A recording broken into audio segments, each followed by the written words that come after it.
কিয়ামতের দিন তিন শ্রেণীর ব্যক্তির বিরুদ্ধে আমি আল্লাহ নিজে মামলা দায়ের করব। এক শ্রেণীর ব্যক্তি হচ্ছে রাজুলুন ইস্তাওফা জিরান ইস্তাআজারা আজিরান ফাস্তাওফা মিনহু ওয়া লাম ইয়াতি আজরা, যে ব্যক্তি শ্রমিক ভাড়া করে কাজ করালো কিন্তু তার টাকা দেয় নাই, তার পারিশ্রমিক দেয় নাই, আল্লাহ বলেন কিয়ামতের দিন তোর বিরুদ্ধে আমি দাঁড়াবো। I will be against you in the day of judgment. কেউ তোরে কিয়ামতের দিন সাহায্য করে ছুটাতে পারবে না। এজন্য খবরদার, শ্রমিকদের সাথে খারাপ আচরণ করবেন না।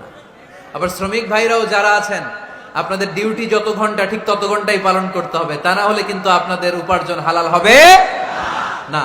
বিশ্বনবী সাল্লাল্লাহু আলাইহি ইসলামের সাথে বিশ্বনবী সাল্লাল্লাহু আলাইহি ইসলামের কর্মচারীর কি ঘটেছিল এই ঘটনাটা বলেই আজকে আমরা শেষ করব। আওয়াজ করে পড়েন ইনশাআল্লাহ। আমরা অনেকে মাইক পেলে বড় বড় ভাষণ দেই, কাজের মেয়েদের সাথে খারাপ আচরণ করবেন না, শ্রমিকদের অধিকার, নারীদের অধিকার, বড় বড় এরকম বক্তব্য আছে না নাই? বিশ্বনবী শুধু শ্রমিকদের অধিকারের কথা বক্তব্যের মধ্যে সীমাবদ্ধ রাখেন নাই, ওনার ব্যক্তিগত জীবনেও এগুলো পাবেন। বিশ্বনবী সাল্লাল্লাহু আলাইহি সাল্লামের অ্যাপয়েন্ট করা শ্রমিক, ওনার দাস, ওনার কর্মচারী সাহাবীর নাম ছিল আনাস রাদিয়াল্লাহু তাআলা আনহু। কি নাম ছিল? উনি বিশ্বনবীর ব্যাপারে কি কমেন্টস করছে আমরা শুনে আজকের আলোচনার ইতি টানবো। আওয়াজ করে পড়তে হবে ইনশাআল্লাহ। সাধারণত কর্মচারীরা মালিকের বিরুদ্ধে ভালো কথা বলে ইল্লা মাশাআল্লাহ। অনেক মালিক আছে অনেক ভালো, তাদের ব্যাপারে আবার ভালো বলে।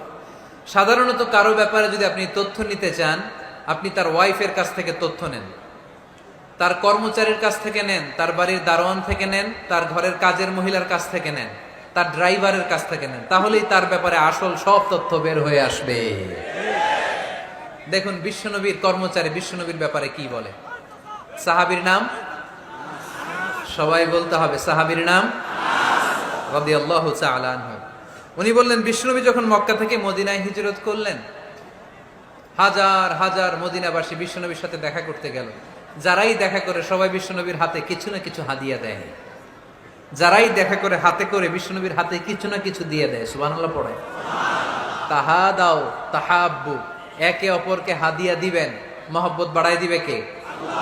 হাজব্যান্ড স্ত্রীকে গিফট করবেন, স্ত্রী আবার হাজব্যান্ডকে গিফট করবেন, বন্ধু বন্ধুকে গিফট করবেন, গার্লফ্রেন্ড আবার বয়ফ্রেন্ডের গিফট করতে যায় না, তাহলে ভেজাল আছে না নাই? চেক এন্ড ব্যালেন্স করতে হবে। আমি প্রায় বলি ভালোবাসবেন জায়গা মতো, স্ত্রীকে ভালোবাসলেও সওয়াব আছে না নাই? স্ত্রীর সাথে অন্তরঙ্গ সময় কাটালেও সওয়াব আছে না নাই? কিন্তু এই সময় যদি শালীর সাথে কাটান, ঝামেলা আছে না নাই? ভাবির সাথে কাটালে ভেজাল আছে না নাই? যারাই বিশ্বনবীর সাথে দেখা করে সবাই বিশ্বনবীর হাদিয়া দেয়। সাইয়েদনা আনাস রাদিয়াল্লাহু তাআলা আনহু বর্ণনা করেন, আমার আম্মা যেন দেখা করতে আসলেন আমাকে নিয়ে, আমি ছোট্ট আনাস। আমার আম্মা জান দেখলেন লাম ইউবকি রাজুলুন ওয়া লাম রাআতুন মিনাল আনসার ইল্লা আতহাফাকা বিতুহফাতিন ইয়া রাসূলুল্লাহ। আমার আম্মা এসে বলে, ও রাসূলুল্লাহ, মদিনার যারাই আপনার সাথে দেখা করতে আসলো সবাই এসে আপনারে হাদিয়া দেয়। ওয়া ইন্নী লা আকদিরু আলা মা উতহিফুকা বিহি। ও নবী, আমার তেমন কোনো সাধ্য নাই যে আমি আপনারে হাদিয়া দেব, আমার কাছে কোনো টাকা পয়সা নাই। ছোট্ট ছেলে আনাস রে নিয়ে এসে বলল, ইয়া রাসূলুল্লাহ, মদিনার সব লোকের আপনার সাথে দেখা করে আর হাদিয়া দেয়, আমি গরিব মানুষ, আমি আপনারে কি হাদিয়া দেব গো নবী? আমার তো হাদিয়া দেওয়ার মতো কিচ্ছু নাই। ইল্লা ইবনি হাদা, আমার নাড়ছেরা ধন, আমার কলিজার টুকরা সন্তান এই আনাস ছাড়া আমি আমার কলিজার টুকরা সন্তান আনাস রেই আপনারে হাদিয়া দিয়ে দিলাম। খুদ হাদা ইয়া রাসূলুল্লাহ, আমার সন্তান আনাসকে আপনি নেন। ইয়াখদুমুক মা বাদালাক, সে যদ্দুর পারে আপনারে খেদমত করবে। সাইয়েদনা আনাস বলেন, সেদিন থেকে আমি বিশ্বনবীর খাদেম। কি আর খেদমত করব, নবীর মেসওয়াক এনে দেই, জামা এনে দেই। 10 বছর খেদমত করার পরে বিশ্বনবীর খাদেমের মুখে শুনুন বিশ্বনবী কেমন আচরণ করতেন সাইয়েদনা আনাস রাদিয়াল্লাহু তাআলা আনহুর সাথে। সাইয়েদনা আনাস বলেন, খাদিমতু রাসূলুল্লাহি 10 সিনিন, 10টি বছর আমি আমার বিশ্বনবীর পেয়ারা নবীর খেদমত করলাম। ফামা দারাবানি, একদিনের জন্য বিশ্বনবী আমার গায়ে হাত তোলে নাই। পড়েন সুবহানাল্লাহ। ওমা সাব্বানি, একদিনের জন্য আমার গালি দেয় নাই, বকা দেয় নাই। ওমা আবাসা ফি ওয়াজহি, একদিনের জন্য বিশ্বনবী বিরক্তির চেহারা নিয়ে আমার দিকে তাকায় নাই, ভ্রু কুচকে এরকম আমার দিকে তাকায় নাই। আমরা রেগে গেলে বিরক্ত হলে কি করি? আমাদের ভ্রুগুলো কুচকে যায়। আনাস রাদিয়াল্লাহু তাআলা আনহু বললেন, একদিনের জন্য আমারে পিট্টি দেয়া তো দূরের কথা, আমাকে পিটানি দেয়া তো দূরের কথা, আমাকে মারে নাই, আমাকে গালি দেয় নাই, কোনোদিন আমার দিকে বিরক্তির সাথে তাকায় নাই।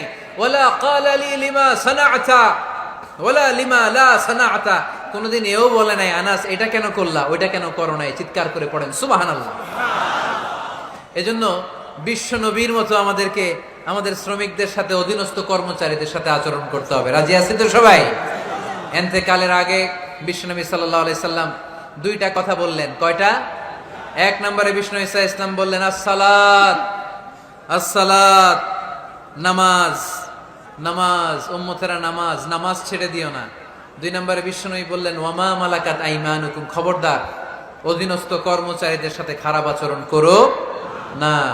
আমরা খুব দুঃখের সাথে লক্ষ্য করেছি, পত্রপত্রিকায় এসেছে, মানবাধিকার কর্মী, নারী আন্দোলনের কর্মী মাইক পেলে বড় বড় ভাষণ দেয়, আপনারা কর্মীদের সাথে ভালো আচরণ করবেন, কাজের মেয়েদের সাথে ভালো আচরণ করবেন, কিন্তু ওদের বাড়িতে এই কাজের মেয়েরা নির্যাতিত হয়। চিল্লায় বলেন ঠিক কিনা? আহা, পত্রিকার রিপোর্ট দেখে অবাক লাগে। খুন্তি দিয়ে চুলায় লোহা গরম করে পিঠে শেক মেরেছে, এরকম আছে না নাই? বিশ্বনবী সাল্লাল্লাহু আলাইহি সাল্লাম বলেছেন খবরদার, কিয়ামতের দিন তাদের বিরুদ্ধে আল্লাহ মামলা দায়ের করবে। আমরা যেন কখনো আমাদের অধীনস্থ কর্মচারীদের সাথে খারাপ আচরণ না করি। আল্লাহ তুমি তৌফিক দাও, আমরা পড়ি আমিন।